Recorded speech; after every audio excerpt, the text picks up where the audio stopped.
Halo Sobat Berinvestasi, berikut merupakan ulasan pasar minggu ini. Zona Amerika, inflasi bulan Juli sesuai ekspektasi mengalami tren yang menurun, 2,9% year on year versus 3% year on year bulan Juni.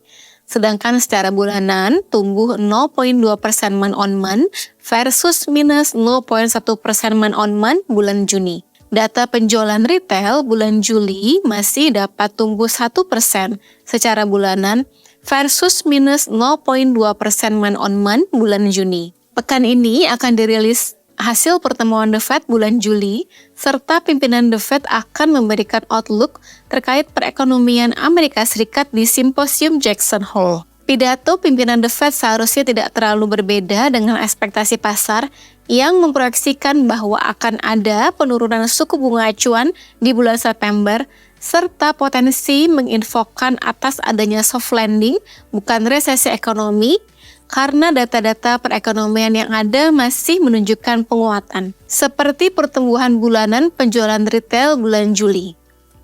Zona China, data produksi industrial masih menunjukkan pertumbuhan yang positif, yaitu sebesar 5,1% year on year di bulan Juli versus pertumbuhan 5,3% year on year bulan Juni. Begitupun dengan adanya penjualan retail bulan Juli masih cukup kuat, tumbuh 2,7% year on year versus 2% year on year bulan Juni. Kita masuk ke zona Indonesia. Surplus neraca perdagangan bulan Juli mengalami penurunan, hanya tercatat surplus 0,47 miliar US dollar versus surplus 2,39 miliar US dollar bulan Juni.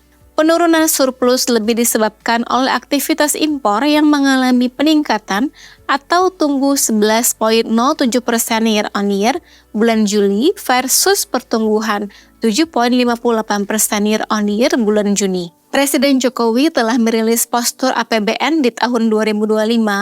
Beberapa proyeksinya adalah pendapatan tumbuh 7% year on year, pengeluaran tumbuh 8,7% year on year, defisit 2,53% terhadap GDP. Anggaran untuk sosial meningkat menjadi 505 triliun rupiah versus 409 triliun rupiah pada tahun 2024. Ekonomi diprediksi tumbuh 5,2% year on year, serta inflasi diprediksi tumbuh di level 2,5%.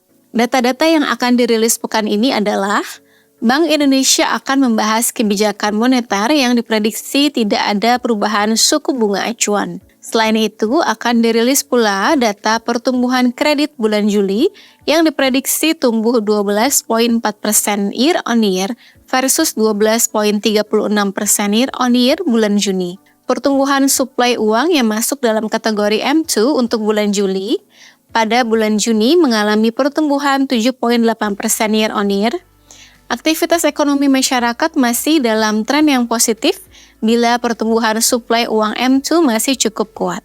Data current account deficit kuartal 2 yang diprediksi akan mengalami pelebaran defisit dibandingkan kuartal pertama. Kita masuk ke market view. IHSG selama sepekan ditutup menguat 2,41% week on week di level 7.432,09. Postur APBN tahun 2025 cenderung konservatif.